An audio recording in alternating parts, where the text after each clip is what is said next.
What is up, everybody? Welcome to Team Amasian's fourth edition of Speak Nerdy to Me, where we talk everything about relationship advice. My name is Campea, one half of Team Amasian, and joining me to my right is... the other half, Kaori Takee. Hey, guys. What's up, everybody? I feel like we've been gone for a little bit, so we're so happy to be back and talking relationship advice. We're getting a lot of good questions. Yeah, I'm really happy to be back, too, and I'm ready to talk relationships. Yeah, so we'll get right into it because we do have a lot of questions going on here. First things first, this one actually we pulled from the YouTube comments, so thank you guys so much for commenting on there.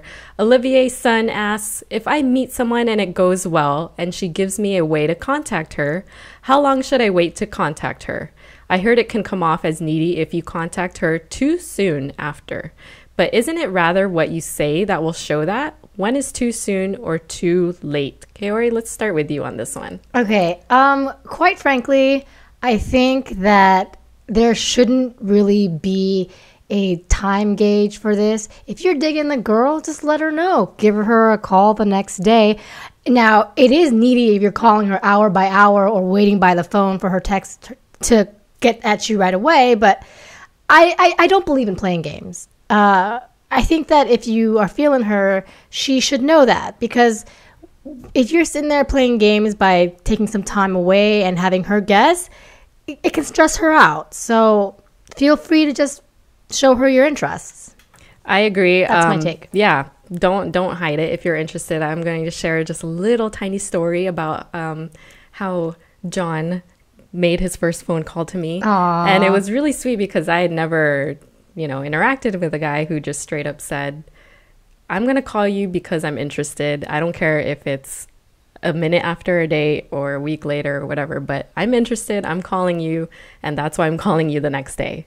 Right? So really, it doesn't matter. If you're interested, just call. There's no rule. There's no, oh God, he called me a day after, so he must be really needy and desperate. Yeah. There's nothing like that going on. I mean, I will play devil's advocate for a second and say that I have had some girlfriends who are a little bit crazy. I'm not going to point anybody out, but if you're constantly, once you're in the dating kind of phase of the relationship, and you're constantly texting, maybe every other minute, trying to see if you can get a reaction or a response from someone, those are the kind of the exceptions, I guess, to this rule. But otherwise, if you're interested, show that you're interested. Exactly. And I always find it really refreshing when a guy isn't playing games and he is showing interest, because it doesn't keep me guessing and it doesn't make me feel like I'm playing a game of chess or anything like that. It's actually very refreshing just to know straight up what's going on and what's happening.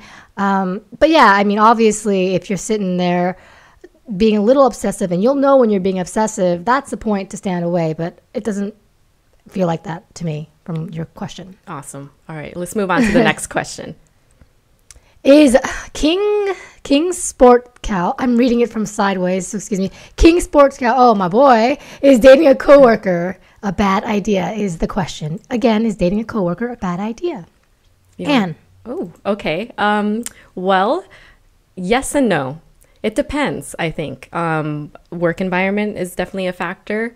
I think if you are the superior or the boss of somebody, that might be a factor in the fact that people could perceive that as you favoring that person. There's a lot of scenarios that we could put together here, but in the end, I think it goes back to, if it's meant to be, it's meant to be. There are ways to do it discreetly, depending on where you work. If that's an issue, if it's an HR policy or something, then sure. Maybe you don't interact at work, but you date each other after work hours. That's totally fine. I think where we run into issues, and we've seen this in movies and TV shows, is when the boss is dating his assistant or something, and the assistant doesn't have to do work because why? She's dating and she's probably fucking the boss, and it's okay for her to come in at 10 o'clock and leave at 2 o'clock. So those are the types of scenarios that get a little murky for me. But for the most part, I think if you're interested in somebody at work, there's professional ways to approach it. And I am totally for dating a coworker. Kaori. Yeah, I agree. I think that actually there's a pretty high percentage of people who end up getting married that actually have met in the workplace, because where else are you supposed to meet people that of caliber of your level, right? But I do think that it is a little tricky if you work in the same department as that person, because I think it's important to kind of stay away from your significant other or your husband or your wife, because sometimes work is a place to kind of get away from that, and they should be your place of like relief and getting away from the workplace and the work day. So if you're constantly in contact with them, then that can get a little messy, especially if the relationship goes sour. So I would recommend not dating someone in the same department as you. That's my suggestion. And you know what? You just reminded me of this week's episode of Parks and Rec. For those of you that are fans, it's Leslie Knope is dating Ben Wyatt, and Ben is the city manager at the part, and Leslie works for the Parks and Recreation department. And this is the first episode where they're in these positions at work, and they're married, and they're trying to kind of figure out, where is that boundary? Where do you cut work off and where do you start the relationship part, right? So him being in a position of power, she's trying to pass this bill and trying to persuade him because she's his wife.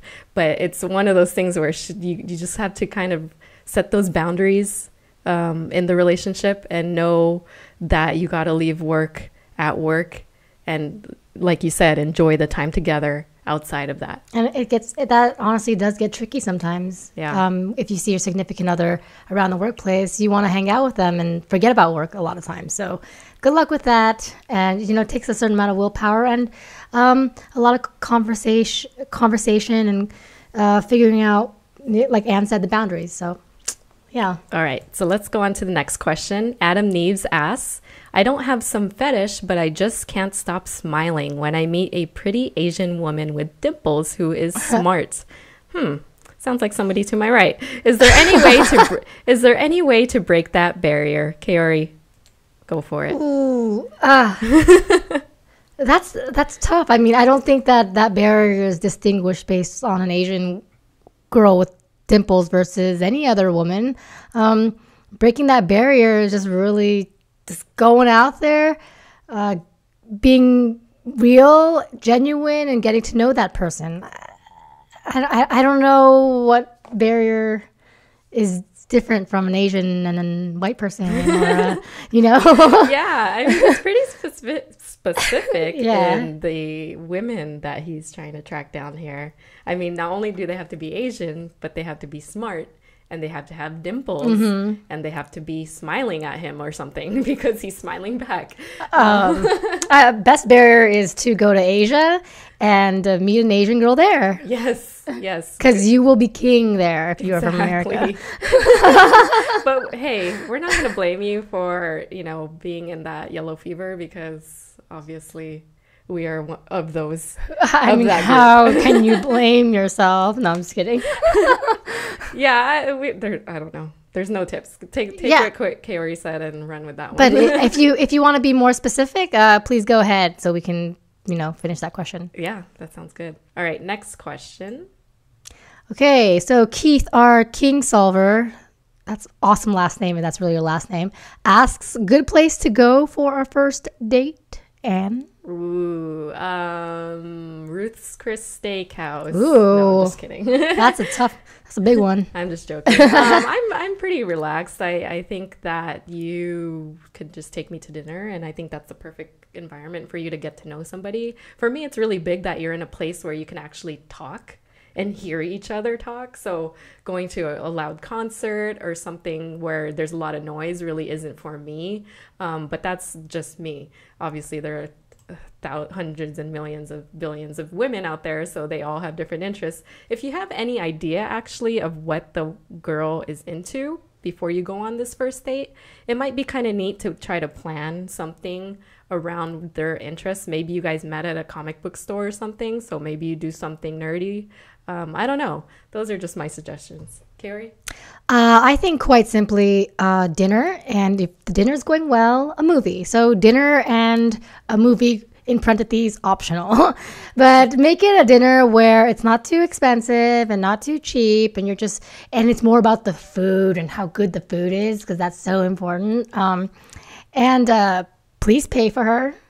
Yes. And, a place where it's not too noisy, because conversation is very important. And if it goes well, then ask if you want to see a movie. So make it a reasonably early date on a Friday night is better, not on a weekday.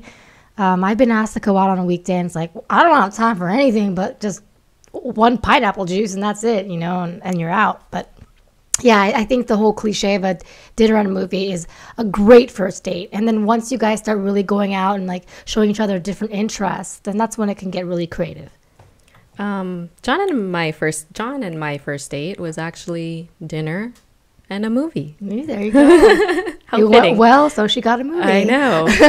Okay, so the next question comes from...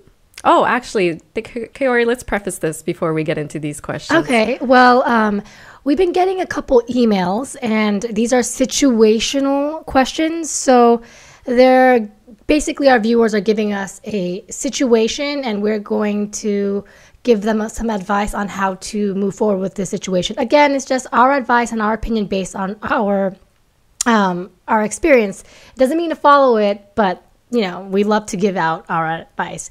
And if you have any situations or even just questions that you want to remain anonymous about, then you can always email us at teamamasian@gmail.com. teamamasian@gmail.com. And then you can also teach me how to speak English. All right. Let's go. Hi, yeah. All right. So, yes, like Kaori said, we're going to keep all of this in anonymity. Yeah, and too. We're Asian. So let's read off this first one that we got, and I'll start with this one. I am dating a girl who I think is great, but one thing, she's a smoker, and I would love for her to stop. It kills her breath and makes me not want to kiss her. Thoughts? Kaori. Oh my gosh, no. You want me to go first? Yeah, that one's tough. That is a tough, because really habits are really hard to break, and smoking, whatever, those are really hard habits to break. I think that if you are in a strong relationship, then she will respect your preference that she not smoke, and maybe you can help her quit. Maybe there's a gradual way that she can quit smoking. I know several smokers. I know how very difficult it is to stop.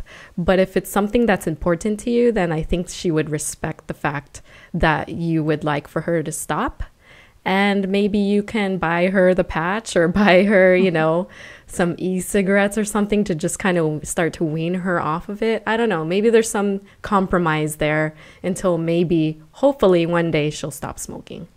I think this is a tough one, because smokers are very addicted to the habit. And for example, my brother, he was a smoker when he met his wife, and she was a smoker too. But then they both decided to quit, and she quit and he didn't quit. And he said, okay, when we get married, I'll quit. He never quit. Okay, when you get pregnant, I'll quit. He never quit. Okay, when the baby comes, I'll quit. He never quit. So he's still smoking to this day. And it's not to say that he doesn't love his wife, but he's just addicted and he doesn't know how to stop. So you have to kind of figure out, I guess for me, how important is it for you to have a partner who is a smoker versus a non-smoker, and use that as a like one of your deal breakers, I guess. Because for me, I wouldn't date a smoker, because I don't want to deal with the possible side effects of smoking, like lung cancer, all that stuff, that I can like grow fond of this guy, and then one day he loses himself to lung cancer. Like, that would kill me. So for me, you have to figure out how important is it. Like, is it something that you can really let go of? Because you might want to consider that. But if you can't let go of that, you might want to consider letting go of her. So that's my take. All right. Good luck with that. Yeah, sorry. I know that's a hard one. Yeah. Okay, so let's go on to the next email that we got. Okay. I met a girl. She's fantastic. We get along really well, and the sex is phenomenal. One problem: she's my best friend's girlfriend of 5 years. They have nothing in common, but we have everything in common. What can I do to make her make the right choice? Me. Oh my gosh. Should I? You want me to Yeah, you can start.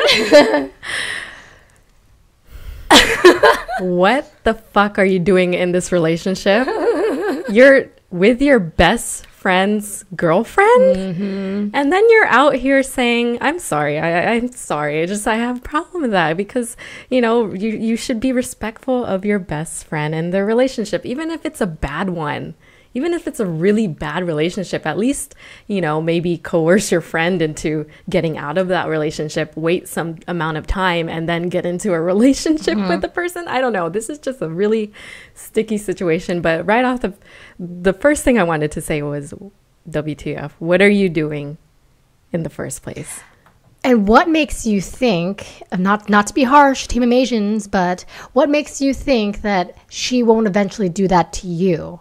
Every time I hear this scenario, because I've seen it a lot, I always think that the woman is just teeter-tottering, and she's eventually gonna, if she does have a relationship with you, she's eventually gonna go off to someone else. I usually think that when someone's cheating, both people are not the one for her or for him, because she's trying to get her fill from her boyfriend, from the things that you don't have, and then fill from what you have from what her boyfriend doesn't possess. So she's trying to make her happiness form from different aspects of each of your guys, and it's not fair for you. I think you should leave her.